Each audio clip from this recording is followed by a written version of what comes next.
നമസ്കാരം. ഒരു ബിസിനസ്സിൻ്റെ പ്രാരംഭഘട്ടത്തിൽ ഇമ്പോർട്ടൻസ് നൽകേണ്ടത് എന്ന് സംരംഭകർ വിശ്വസിക്കുന്ന കുറച്ച് കാര്യങ്ങളുണ്ട്.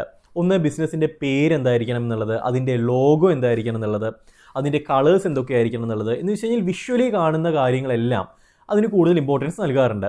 പക്ഷേ അതേ സമയത്ത് മറ്റ് ഇമ്പോർട്ടൻ്റ് ആയിട്ടുള്ള ചില കാര്യങ്ങൾ അവർ ഇഗ്നോറും ചെയ്യാറുണ്ട്. ഈ വിഷ്വലി കാണുന്നതിനോടൊപ്പം തന്നെ തുല്യമായിട്ടുള്ള പ്രാധാന്യം നൽകേണ്ട കാര്യങ്ങൾ അവർ ഒമിറ്റ് ചെയ്യാറുമുണ്ട്. നമ്മുടെ വിഷയം അതല്ല. നമ്മുടെ വിഷയം എന്ന് പറയുന്നത് ഇത്തരത്തിൽ വിഷ്വലി കാണുന്ന കാര്യങ്ങൾ ക്രിയേറ്റ് ചെയ്യുന്ന സമയത്ത് പലപ്പോഴും സംരംഭകർ സാറ്റിസ്ഫൈഡ് ആവാറില്ല. അതായത് ഒരു ലോഗോ ഡിസൈൻ ചെയ്യാനായിട്ട് ഒരു ഡിസൈനറെ ഏൽപ്പിച്ചു കഴിഞ്ഞാൽ എത്രത്തോളം നല്ല ലോഗോസ് ഉണ്ടാക്കി കൊടുത്തു കഴിഞ്ഞാലും ഒരിഷ്ടം തോന്നാറില്ല പലപ്പോഴും സംരംഭകർക്ക്, അല്ലേ? ഇത് കേരളത്തിൽ മാത്രമല്ല, ഇന്ത്യയിൽ മാത്രമല്ല, ലോകത്തെമ്പാടും സംഭവിക്കുന്ന കാര്യം തന്നെയാണ്. ഇനി ഒരു പേരിൻ്റെ കാര്യത്തിലാണെന്നുണ്ടെങ്കിലും എത്രത്തോളം യുണീക്കായിട്ടുള്ള ബിസിനസ്സിന് മാച്ച് ആയിട്ടുള്ള ഒരു പേരാണെന്നുണ്ടെങ്കിൽ പലപ്പോഴും സംരംഭകർക്ക് ഒരു താല്പര്യം തോന്നാറില്ല. ഈ പേര് പോരെ, കുറച്ചുകൂടെ നന്നാക്കണ്ടേ. ഇത്തരത്തിൽ അവസാനം എവിടെയും എത്താത്ത ലെവലിലേക്ക് ഇങ്ങനെ പോകാറുണ്ട്, പേരിൻ്റെ കാര്യത്തിലും ലോഗോൻ്റെ കാര്യത്തിലുമെല്ലാം. എന്തുകൊണ്ടായിരിക്കും ഇങ്ങനെ സംഭവിക്കുന്നത്? വളരെ ഇമ്പോർട്ടൻ്റ് ആയിട്ടുള്ള ഒരു ചോദ്യമാണത്. ഇപ്പോൾ ഈ ഒരു വീഡിയോ രണ്ട് വിഭാഗക്കാർക്കും ഉള്ളതാണ്. അതായത് ഒന്ന് ബിസിനസ്സുകാർക്ക്, ബിസിനസ് ചെയ്യാൻ പോകുന്ന ആൾക്കാർക്ക്. രണ്ടാമത്തേത് ഡിസൈനേഴ്സിന്, അല്ലാന്നുണ്ടെങ്കിൽ കൺസൾട്ടൻസിന്. ഡിസൈനേഴ്സ് അല്ലെങ്കിൽ കൺസൾട്ടൻസ് ശ്രദ്ധിക്കേണ്ട കാര്യങ്ങൾ എന്തൊക്കെയാണെന്നുള്ളത് ഞാൻ രണ്ടാമത്തെ ഭാഗത്തിൽ പറയാം. ആദ്യത്തെ ഭാഗത്തിൽ ഞാൻ കവർ ചെയ്യുന്നത് ഈ സംരംഭകർ, ഡിസൈൻ വർക്ക് കൊടുക്കുന്ന ആൾക്കാർ ശ്രദ്ധിക്കേണ്ട അല്ലെങ്കിൽ മനസ്സിലാക്കേണ്ട കുറച്ച് കാര്യങ്ങൾ. എന്തുകൊണ്ട് ഇത്തരത്തിൽ ഒന്നിനോടും ഒരു തൃപ്തി തോന്നുന്നില്ല എന്നുള്ളത് ഒരു 3 പോയിന്റ്സ് ഞാൻ പറഞ്ഞുതരാം. ധാരാളം കാര്യങ്ങളുണ്ട്. ഞാൻ എല്ലാത്തിനെയും ചുരുക്കിയിട്ട് ഒരു 3 പോയിന്റ് ആക്കിയിട്ട് ഞാനത് എക്സ്പ്ലെയിൻ ചെയ്തു തരാം. ആദ്യം മനസ്സിലാക്കേണ്ടത് ഡിസൈൻ എന്ന് പറയുന്നത് വളരെ സബ്ജക്റ്റീവാണ്. എന്ന് വെച്ച് കഴിഞ്ഞാൽ ഓരോ വ്യക്തിക്കും അവരവരുടേതായിട്ടുള്ള ഇഷ്ടങ്ങളും അനിഷ്ടങ്ങളും ഉണ്ട്, ശരിയല്ലേ? ഇപ്പം എനിക്ക് ഇഷ്ടമുള്ള നിറങ്ങളല്ല താങ്കൾക്ക് ഇഷ്ടമുള്ളത്, എനിക്ക് ഇഷ്ടമുള്ള വസ്ത്രങ്ങളല്ല താങ്കൾക്ക് ഇഷ്ടമുള്ളത്, ശരിയല്ലേ? അപ്പോൾ ഓരോരുത്തർക്കും അവരുടേതായിട്ടുള്ള അഭിപ്രായങ്ങളുണ്ട്. പലപ്പോഴും നിങ്ങളൊരു ലോഗോൻ്റെ ഡിസിഷൻ എടുക്കുന്ന സമയത്ത് അല്ലെങ്കിൽ കളേഴ്സിൻ്റെ ഡിസിഷൻ എടുക്കുന്ന സമയത്ത് വളരെ സബ്ജക്റ്റീവായിട്ട് തിങ്ക് ചെയ്യുന്നത് കൊണ്ടാണ് ഒന്നിനോടും ഒരു തൃപ്തി തോന്നാത്തത്. നിങ്ങൾ എന്താണോ ആഗ്രഹിക്കുന്നത്, ഈ ആഗ്രഹിക്കുന്ന കാര്യം അതിൽ ലഭിക്കാനായിട്ട് നിങ്ങൾ ഇൻഡയറക്റ്റ്ലി ശ്രമിച്ചുകൊണ്ടിരിക്കുന്നത്. ഒന്നുകൂടെ റിവിഷൻ നമുക്ക് ചെയ്യാം. ഒന്നുകൂടെ 2-3 സജഷൻസ് കൂടി നിങ്ങൾ പ്രൊവൈഡ് ചെയ്യൂ. കാരണം നിങ്ങൾ മനസ്സിൽ വിചാരിക്കുന്ന ഒരു സാധനമുണ്ട് അതിലേക്ക് എത്തിപ്പെടാനായിട്ട്. പക്ഷേ എപ്പോഴും ശ്രദ്ധിക്കേണ്ടത്, മനസ്സിലാക്കേണ്ടത്, ബിസിനസ്സിനകത്ത് നിങ്ങളുടെ ഇഷ്ടമോ ഡിസൈനേഴ്സിൻ്റെ ഇഷ്ടമോ അല്ല പരിഗണിക്കേണ്ടത്. മാർക്കറ്റിൽ എന്താണ് വിറ്റ് പോകുന്നത് എന്നുള്ളതാണ് നോക്കേണ്ടത്. മാർക്കറ്റിൽ ഏത് നിറത്തിൽ ആ ബ്രാൻഡ് ഇറക്കിക്കഴിഞ്ഞാൽ അതിൽ കൂടുതൽ വിൽപ്പനയുണ്ടാകും. മാർക്കറ്റിൽ ആ ബ്രാൻഡ് നെയിം എങ്ങനെയാണ് എന്നുണ്ടെങ്കിൽ അതിൽ കൂടുതൽ വിൽപ്പനയുണ്ടാകും. ഇതാണ് ശ്രദ്ധിക്കേണ്ടത്. അല്ലാതെ നിങ്ങളുടെ പേഴ്സണൽ ഇഷ്ടമല്ല. പൂർണ്ണമായിട്ട് പേഴ്സണൽ ഇഷ്ടം ഡെഫിനറ്റ്ലി നമ്മൾ ശ്രദ്ധിക്കേണ്ടതുണ്ട്. നിങ്ങൾക്ക് ഇഷ്ടപ്പെടുന്ന കളേഴ്സും നിങ്ങൾക്ക് ഇഷ്ടപ്പെടുന്ന ആ ഡിസൈൻ എലമെൻറ്റ്സും എല്ലാം അതിലേക്ക് വരേണ്ടതുണ്ട്. പക്ഷേ പൂർണ്ണമായിട്ടും അതിനെ മാത്രം ഡിപ്പെൻഡ് ചെയ്തിരുന്നു കഴിഞ്ഞാൽ ഈ പ്രോഡക്റ്റ് വീട്ടിലിരിക്കത്തേ ഉള്ളൂ. ഈ സാധനം വിറ്റ് പോകണമെന്നുണ്ടെങ്കിൽ മാർക്കറ്റിൻ്റെ പൾസ് അറിഞ്ഞുകൊണ്ട് പെരുമാറേണ്ടത്, അല്ലെങ്കിൽ അത് മനസ്സിലാക്കിക്കൊണ്ട് ഡിസിഷൻസ് എടുക്കേണ്ടത് ഇമ്പോർട്ടൻ്റ് ആണ്. ഇനി ഇതിൽ ഒരു കാര്യം നിങ്ങൾ പ്രത്യേകം ശ്രദ്ധിക്കണം. പലപ്പോഴും ഇത്തരത്തിലുള്ള അഭിപ്രായങ്ങൾ ഉണ്ടാവുന്നത് ഈ ഡിസൈൻ എലമെൻറ്റ്സിൽ മാത്രമാണ്. മറ്റ് കാര്യങ്ങളിൽ, അതായത് ഇതിൻ്റെ കോണ്ടൻറ്റിൽ ഈ ഒരു ക്യാപ്ഷൻ ഉണ്ടാക്കുകയാണെങ്കിൽ അല്ലെങ്കിൽ ഒരു എബൌട്ട് പേജിലേക്കുള്ള ഒരു കോണ്ടൻറ്റ് ഉണ്ടാക്കുകയാണ്, ഇതിലൊന്നും നിങ്ങൾ വലിയ രീതിയിൽ അഭിപ്രായങ്ങൾ പറയാനായിട്ട് പോകത്തില്ല. അതിലൊന്നും വലിയ രീതിയിൽ റിവിഷൻസ് ചെയ്യാനായിട്ട് നിങ്ങൾ പറയത്തില്ല. അല്ലെങ്കിൽ ഒരു ബ്രാൻഡ് സ്ട്രാറ്റജി ഡെവലപ്മെൻറ്റ് സ്റ്റേജിൽ ഇത്തരം കാര്യങ്ങളൊന്നും നിങ്ങൾ വലിയ രീതിയിലുള്ള ഒപ്പീനിയൻസ് ഒന്നും പറയത്തില്ല. ആ കൂടെ ഒപ്പീനിയൻ പറയുന്നത് ഈ ഡിസൈനിങ് കാര്യങ്ങൾ മാത്രമേ, വിഷ്വലി കാണുന്ന കാര്യങ്ങളിൽ മാത്രമായിരിക്കും.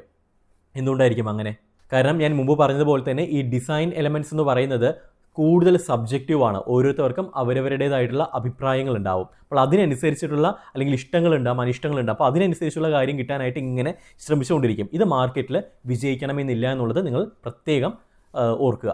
രണ്ടാമതായിട്ട് നിങ്ങൾ മനസ്സിലാക്കേണ്ടത്, സൈക്കോളജിയിൽ ഒരു ടേം ഉണ്ട്, ഡെങ്കിങ് ക്രൂഗർ എഫക്റ്റ് എന്ന് പറയും. 1999 ഡേവിഡ് ഡെങ്കിങ്ങും കെവിൻ ക്രൂഗറും കൂടി ഡെവലപ്പ് ചെയ്തിട്ടുള്ള ഒരു സൈക്കോളജിക്കൽ ഒരു ടേമാണ് ഡെങ്കിങ് ക്രൂഗർ എഫക്റ്റ്. ഒരു കോൺസെപ്റ്റാണ്. അതായത് നിങ്ങൾക്കൊരു വിഷയത്തെക്കുറിച്ചിട്ടുള്ള നോളേജ് ഇല്ല.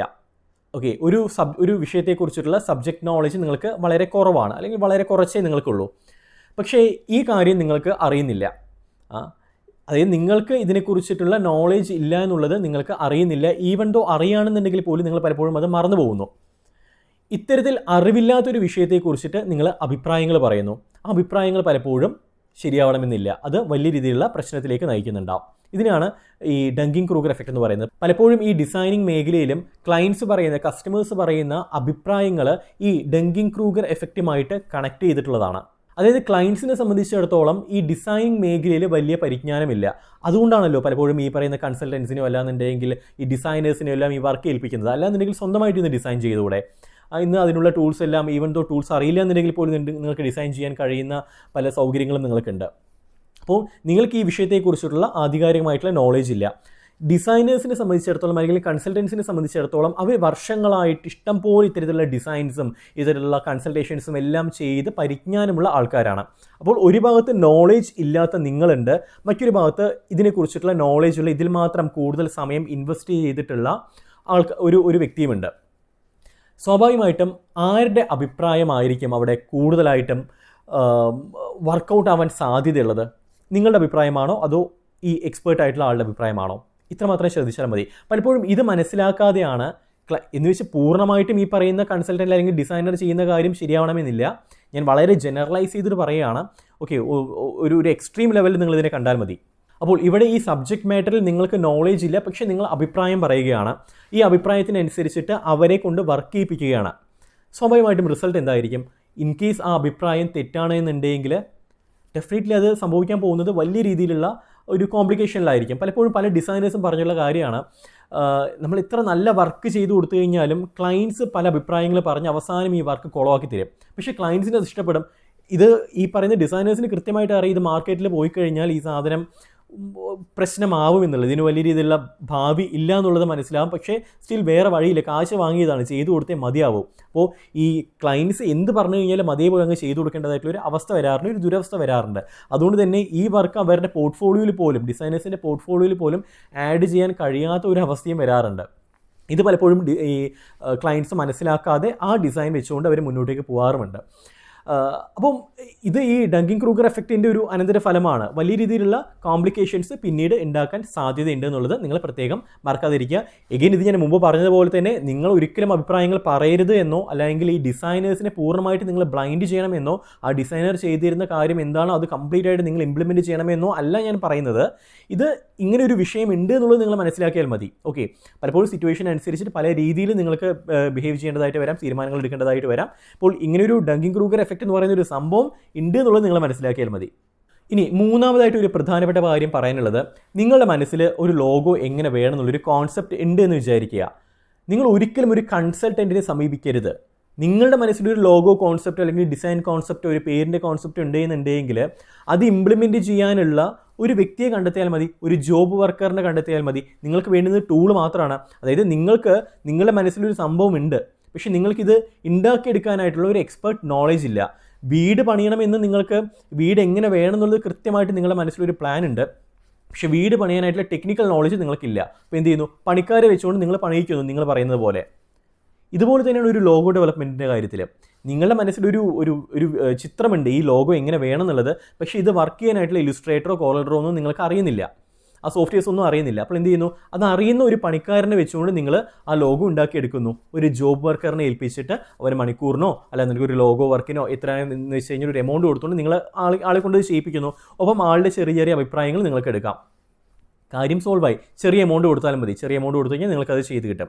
പക്ഷേ നിങ്ങളുടെ മനസ്സിൽ ഒരു ഐഡിയയും ഇല്ല, എങ്ങനെ വേണമെന്ന് ഒരു ഇതിനെക്കുറിച്ചുള്ള ഒരു നോളേജോ അങ്ങനത്തെ കാര്യങ്ങളൊന്നും ഇല്ല. സോ നിങ്ങൾക്ക് ട്രസ്റ്റ് ചെയ്യാൻ കഴിയുന്ന ഒരു വ്യക്തിയെ ഏൽപ്പിക്കണം, ഒരു എക്സ്പേർട്ടിനെ ഏൽപ്പിക്കണം എന്ന സാഹചര്യത്തിൽ മാത്രമേ നിങ്ങളൊരു കൺസൾട്ടൻറ്റിനെ മീറ്റ് ചെയ്യാൻ പാടുള്ളൂ. അത്തരത്തിലൊരു കൺസൾട്ടൻറ്റിനെ മീറ്റ് ചെയ്യുകയാണെന്നുണ്ടെങ്കിൽ ആളെ കൊണ്ട് ഒരു ജോബ് വർക്കറിനെ പണി എടുപ്പിക്കരുത്. നിങ്ങളൊരു കൺസൾട്ടൻറ്റിനെ മീറ്റ് ചെയ്യാനുള്ള കാരണം എന്താ? നിങ്ങൾക്ക് ഈ മാറ്ററിൽ ഒരു എക്സ്പേർട്ട് നോളേജ് ഇല്ല. സോ നിങ്ങൾ ആ നോളേജ് ഉള്ള ഒരു വ്യക്തിയെ ഈ വർക്ക് ഏൽപ്പിക്കുന്നു. ആ വ്യക്തി മാർക്കറ്റ് സ്റ്റഡിയും അങ്ങനത്തെ കാര്യങ്ങളെല്ലാം ചെയ്തുകൊണ്ട് എഗെയിൻ നിങ്ങളുടെ അഭിപ്രായങ്ങളും എല്ലാം എടുത്തുകൊണ്ട് കൃത്യമായിട്ടുള്ള ഒരു ഔട്ട്പുട്ട് ഉണ്ടാക്കി തരുന്നു. അതിനിടയിൽ നിങ്ങളുടെ ഇഷ്ടം എന്താണോ ആ ഇഷ്ടത്തെ ഇംപ്ലിമെൻറ്റ് ചെയ്യാനായിട്ട് ശ്രമിച്ചു കഴിഞ്ഞാൽ അതൊരു ജോബ് വർക്കായിട്ട് മാറും. അത് ഞാൻ മുമ്പ് പറഞ്ഞതുപോലെ തന്നെ ആ എഫക്റ്റിലേക്ക് പോവുകയും ചെയ്യും. അത് കൃത്യമായിട്ട് വർക്കൗട്ട് ആവത്തുമില്ല. അപ്പോൾ ഒരിക്കലും രണ്ട് തോണിയിൽ നിങ്ങൾ കാല് വയ്ക്കരുത്. ഒരു കൺസൾട്ടൻറ്റിനെ മീറ്റ് ചെയ്യണമെന്നുണ്ടെങ്കിൽ നിങ്ങൾ you have to blindly trust that consultant. അതല്ല എന്നുണ്ടെങ്കിൽ നിങ്ങൾ ഒരിക്കലും ഒരു കൺസൾട്ടൻറ്റിൻ്റെ ഒരു വർക്ക് നിങ്ങൾ അല്ലെങ്കിൽ കൺസൾട്ടൻറ്റിൻ്റെ ഒരു വർക്ക് നിങ്ങൾ ഏൽപ്പിക്കരുത്. നിങ്ങൾ ഏൽപ്പിക്കേണ്ടത് ഒരു ജോബ് വർക്കറിനെ ആയിരിക്കണം. ആളെ കൊണ്ട് നിങ്ങൾ വർക്ക് ചെയ്യിപ്പിക്കുക. ഒറ്റ കാര്യം ഓർത്താൽ മതി, ഈ കൺസൾട്ടൻ്റ് ആണെന്നുണ്ടെങ്കിലും വർഷങ്ങളുടെ എക്സ്പീരിയൻസ് ഉള്ള ഡിസൈനർ ആണെന്നുണ്ടെങ്കിലും ആളുടെ പണി എന്ന് പറയുന്നത് ഇതിൻ്റെ മാർക്കറ്റിനെ കുറിച്ചിട്ട് പഠിക്കുക, പുതിയ പുതിയ കാര്യങ്ങൾ എന്തൊക്കെയാണെന്നുള്ളത് മനസ്സിലാക്കുക, മറ്റ് ബ്രാൻഡുകളെ കുറിച്ചിട്ട് പഠിക്കുക. ആളുടെ ഒരു ദിവസത്തിൽ ഒട്ടുമിക്ക സമയവും ഈ ഒരു കാര്യത്തിന് വേണ്ടി, ഈ പറയുന്ന ഡിസൈനിങ്ങിന് വേണ്ടിയിട്ട് ഇൻവെസ്റ്റ് ചെയ്യുന്ന ഒരു വ്യക്തിയാണ്. അപ്പോൾ ആളെ സംബന്ധിച്ചിടത്തോളം കൃത്യമായിട്ടുള്ള റൂൾസും അതിൻ്റെ കാര്യങ്ങളെല്ലാം വളരെ വ്യക്തമായിട്ട് അറിയാം, എങ്ങനെ വേണമെന്നുള്ളത്, മാർക്കറ്റിൽ എങ്ങനെ ചെയ്ത് കഴിഞ്ഞാൽ വിജയിക്കും എന്നുള്ളത്, കസ്റ്റമേഴ്സിന് മുമ്പിൽ ഏത് രീതിയിൽ അവതരിപ്പിച്ച് കഴിഞ്ഞാൽ അത് വിജയിക്കുമെന്നുള്ളത്, അല്ലെങ്കിൽ ഓരോ കസ്റ്റമേഴ്സിൻ്റെ രീതിക്ക് അനുസരിച്ചിട്ട് അത് എങ്ങനെയാണ് പ്രസൻറ്റ് ചെയ്യേണ്ടതെന്നുള്ള കാര്യങ്ങളെല്ലാം ആ വ്യക്തിക്ക് കൃത്യമായിട്ട് അറിയാം. അതിലാൾ എക്സ്പേർട്ടാണ്. നിങ്ങളെ സംബന്ധിച്ചിടത്തോളം നിങ്ങളുടെ ആദ്യത്തെ ബിസിനസ്സാണ്, നിങ്ങളുണ്ടാക്കുന്ന ആദ്യത്തെ ലോഗമാണത്. അവിടെ നിങ്ങൾ കയറിയിട്ട് അഭിപ്രായങ്ങൾ പറയാം, പക്ഷേ അഭിപ്രായങ്ങൾ അതേപോലെ ഇംപ്ലിമെൻറ്റ് ചെയ്യാനായിട്ട് ശ്രമിക്കുന്ന സമയത്ത് അത് വലിയ രീതിയിലുള്ള പ്രശ്നത്തിലേക്ക് പോകുന്നുള്ളത് പ്രത്യേകം നിങ്ങൾ മറക്കാതിരിക്കുക. സോ ചൂസ് ചെയ്യുന്ന സമയത്ത് ഒരു ഡിസൈനറിനെ ചൂസ് ചെയ്യണോ, അതായത് ഒരു ജോബ് വർക്കറിനെ ചൂസ് ചെയ്യണോ, അതോ ഒരു കൺസൾട്ടൻറ്റിനെ ചൂസ് ചെയ്യണോ എന്നുള്ളത് പ്രത്യേകം മനസ്സിലാക്കിയതിന് ശേഷം അതിനനുസരിച്ചിട്ട് ഈ പറയുന്ന ഡിസൈനറിനോടും കൺസൾട്ടൻറ്റിനോടും നിങ്ങൾ പെരുമാറുക. പക്ഷേ ഇതിൻ്റെ ഫൈനാൻഷ്യൽ ആസ്പെക്റ്റും വളരെ ഇമ്പോർട്ടൻ്റ് ആണ്. നിങ്ങളൊരു ഡിസൈനറിനെ മീറ്റ് ചെയ്യുന്ന സമയത്ത് കൊടുക്കേണ്ട കാശായിരിക്കത്തില്ല ഒരു കൺസൾട്ടൻറ്റിനെ മീറ്റ് ചെയ്യുന്ന സമയത്ത് കൊടുക്കേണ്ടത്, എത്രയോ മടങ്ങ് കൂടുതലായിരിക്കും. അപ്പോൾ ഹയർ എമൗണ്ട് കൊടുത്തു കഴിഞ്ഞാൽ you will get an expert opinion. അല്ലാന്നുണ്ടെങ്കിൽ നിങ്ങളുടെ ഒപ്പീനിയൻ എന്താണോ അത് അതേപോലെ തന്നെ ഇംപ്ലിമെൻറ്റ് ചെയ്യാനായിട്ട് സാധിക്കും, ചെറിയ എമൗണ്ട് നിങ്ങൾ സ്പെൻഡ് ചെയ്യുകയാണെന്നുണ്ടെങ്കിൽ. ഇനി ഒരു ഡിസൈനിങ് ഫേം അല്ലെങ്കിൽ ഒരു ബ്രാൻഡ് കൺസൾട്ടൻസി എന്തൊക്കെയാണ് ശ്രദ്ധിക്കേണ്ടതെന്നുള്ളത് ഞാൻ അടുത്ത വീഡിയോയിൽ എക്സ്പ്ലെയിൻ ചെയ്യാം.